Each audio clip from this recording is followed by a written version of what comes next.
ఓం శివాయ నమః. ఓం తత్సత్పరబ్రహ్మణే నమః. నమస్సర్వేభ్యః. ప్రభాగభ సరస్వతీ ఆరాధన. అందరికీ నమస్కారం. ఐతరేయోపనిషత్తు 2వ అధ్యాయానికి అందరికీ స్వాగతం. ప్రారంభిద్దామా? ఐతరేయోపనిషత్తు 2వ అధ్యాయాన్ని. ఓం ఋగ్బ్రాహ్మణారణ్యకాంతర్గత ద్వితీయారణ్యకస్థ ఐతరేయోపనిషత్ అథ ద్వితీయః అధ్యాయః. గత 5 వీడియోల్లోని ఐతరేయోపనిషత్తు ప్రథమ అధ్యాయాన్ని మనం పూర్తి చేసి ఉన్నాం. ఇవాళ 2వ అధ్యాయం నుంచి ప్రారంభించుకుందాం. 2వ అధ్యాయం. పురుషే హవా అయమాదితో గర్భో భవతి యదేతద్రేతః తదేతత్ సర్వేభ్యో అంగేభ్యస్తేజః సంభూతమాత్మన్యేవాత్మానం బిభర్తి తద్యదా శ్రియాం సించతి అథైన జనయతి తదస్య ప్రథమం జన్మ. ఇంతవరకు అర్థాలు చెప్పుకుందాం. మొదట ప్రతిపదానికి అర్థాలు చెప్పుకుంటూ వెళ్దాం. తర్వాత మొత్తం మీద వాక్యానికి అర్థం, తర్వాత మొత్తం మీద ఈ పారాగ్రాఫ్కి అర్థం తెలుసుకుందాం. పురుషే హవా అయమాదితో గర్భో భవతి. పురుషే హ వా అయం ఆదితః గర్భః భవతి యద్ ఏతద్ రేతః.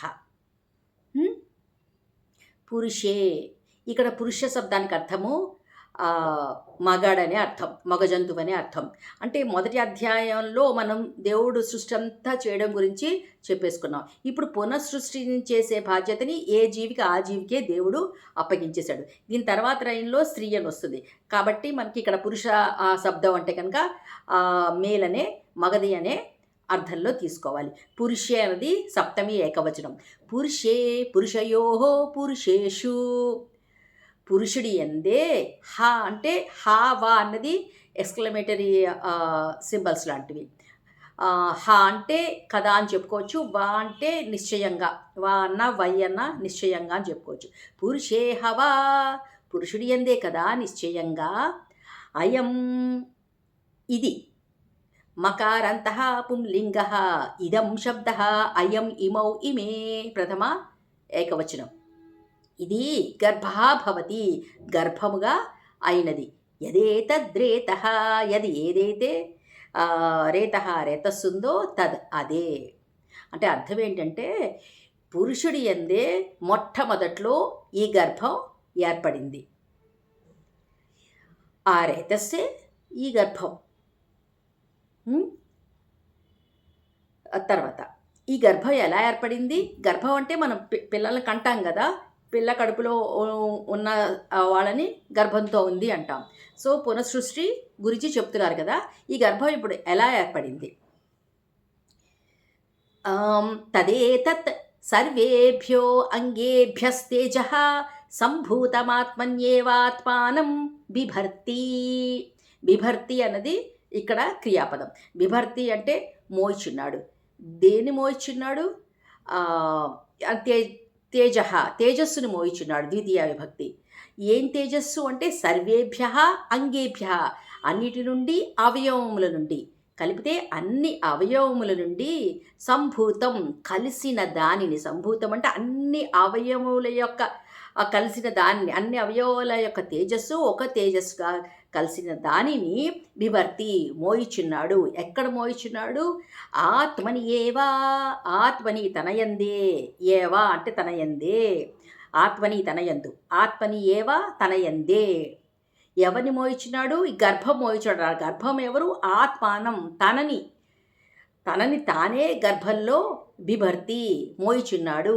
తదేతత్ అది ఏదైతే ఉందో, ఆ గర్భం అనేది ఏదైతే ఉందో, ఆ గర్భం అంటే ఏంటి? అన్ని అవయవాల నుంచి కలిసిన తేజస్సే తన యందే తనని గర్భంగా అతడు పురుషుడు మోయిచున్నాడు అని అర్థం.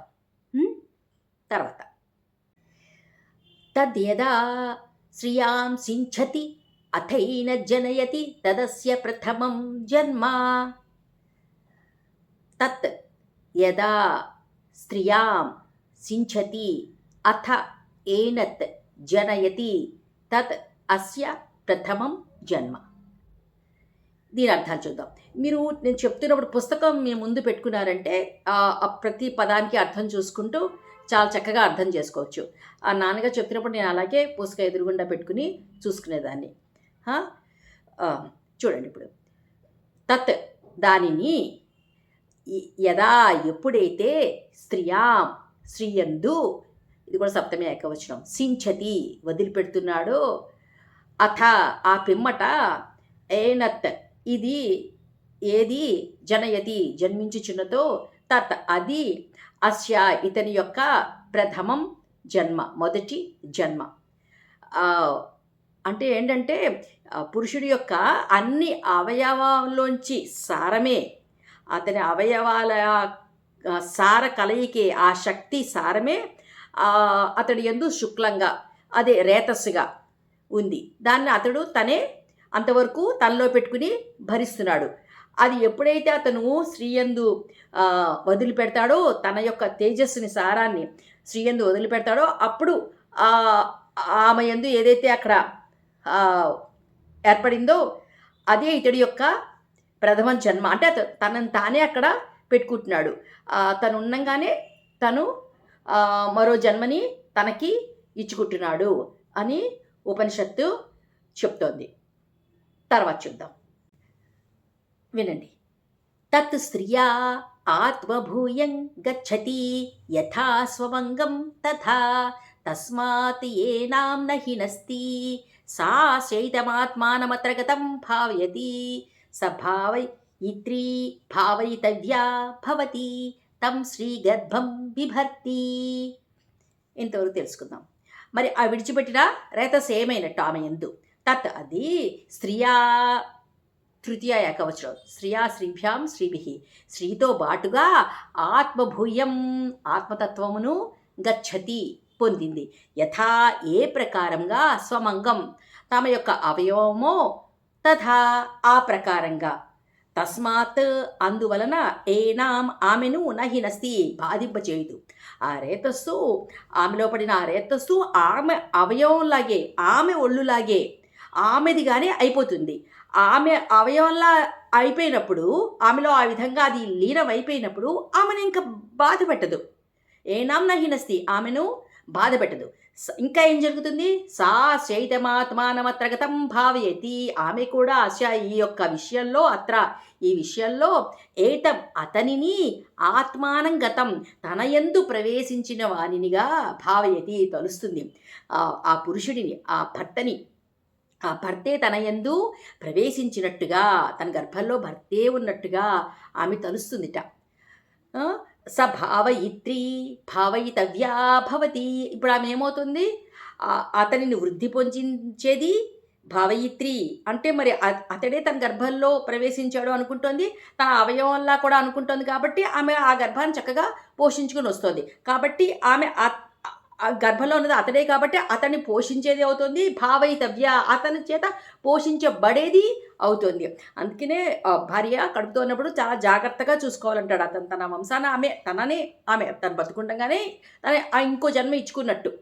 కాబట్టి ఆమె అతన్ని భరిస్తోంది కాబట్టి నువ్వు ఆమెను జాగ్రత్తగా చూసుకో అని ఉపనిషత్తు చెప్తున్నట్టు కూడా. ఆమె నిన్ను వృద్ధి పొందింపచేస్తుంది, నీ చేత వృద్ధి పొందింపబడేది అవుతుంది.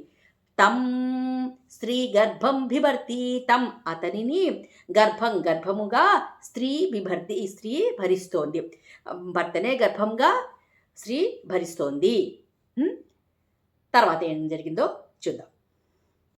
సోగ్ర ఏవ కుమారం జన్మనో అగ్రే అధిభావయతి సయత్కుమారం జన్మనో అగ్రే అధిభావయతి ఆత్మానమేవ తద్భావయతి ఏషాం లోకానాం సంత్యత్యై ఏవం సంతతా హి మే లోకాః. ఇంతవరకు విందాం. అతడు ఏం చేస్తున్నట్టు, ఆ పురుషుడు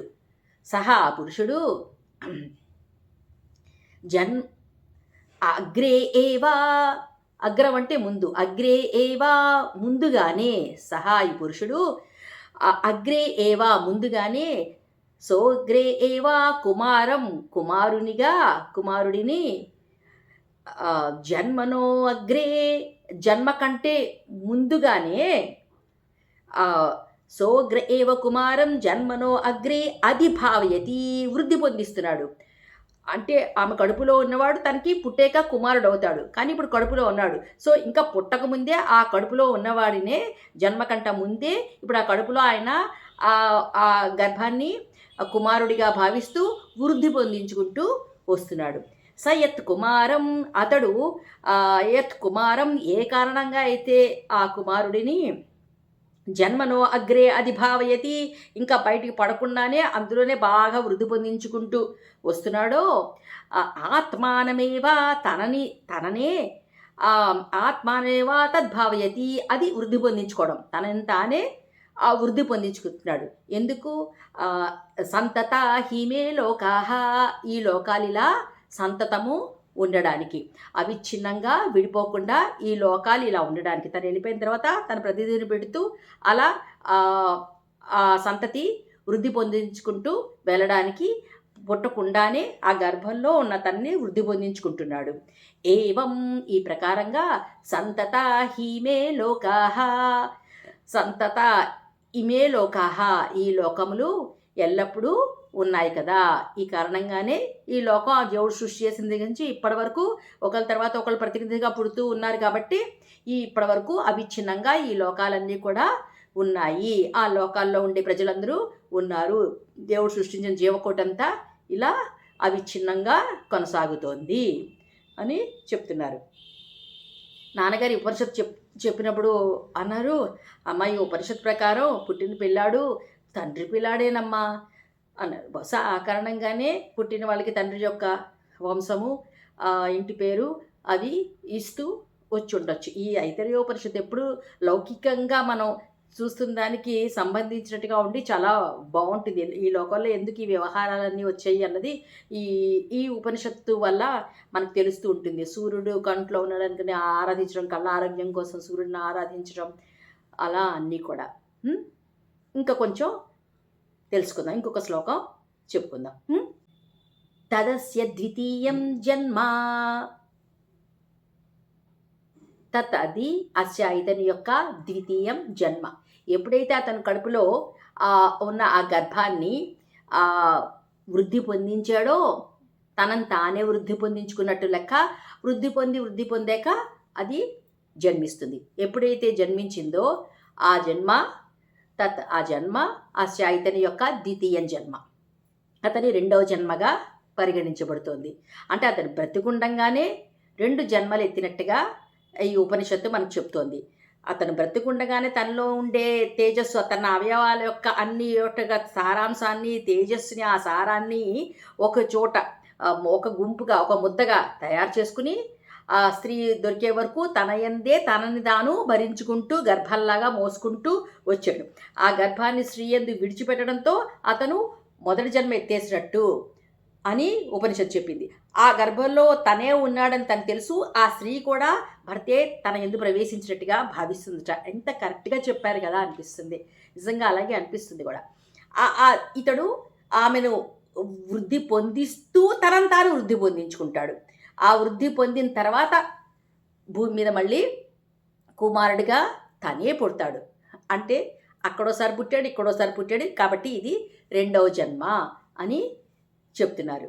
ఇక్కడతో 3 శ్లోకాలు పూర్తయ్యాయి. ఇంకొక శ్లోకం కూడా తెలుసుకుని అప్పుడు ఆపేద్దాం ఈ వీడియోకి. సోస్యాయమాత్మా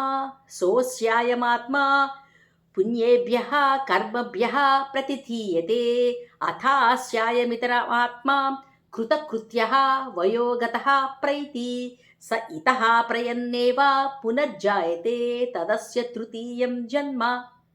ఇంతవరకు తెలుసుకుందాం. దీంతో 4 శ్లోకాలు పూర్తయినట్టు. ఇంకో 2 శ్లోకాలు ఉన్నాయి, తర్వాత వీడియోలో అవి 2 తెలుసుకుందాం. ఇప్పుడు వినండి ఈ 4వ శ్లోకం. సోస్యాయమాత్మా పుణ్యేభ్యః కర్మభ్యః ప్రతిధీయతే, సహ అయం ఆత్మ, ఈ ఆత్మ ఎప్పుడైతే ఇప్పుడు ద్వితీయ జన్మగా పుట్టిందో, ఇతడి అంశే పుట్టిందో అక్కడ, అది సో సహా అయం ఆత్మ అంటే అదిగో ఇప్పుడు పుట్టిందిగా ద్వితీయ జన్మగా అది పుణ్యేభ్య కర్మభ్య ప్రతిదీయతే. పుణ్యేభ్య పుణ్యముల కొరకు, కర్మేభ్య కర్మల కొరకు అంటే రెండు కలిపిస్తే పుణ్యకర్మల కోసం ప్రతిధీయతే ప్రతినిధిగా చేయబడింది.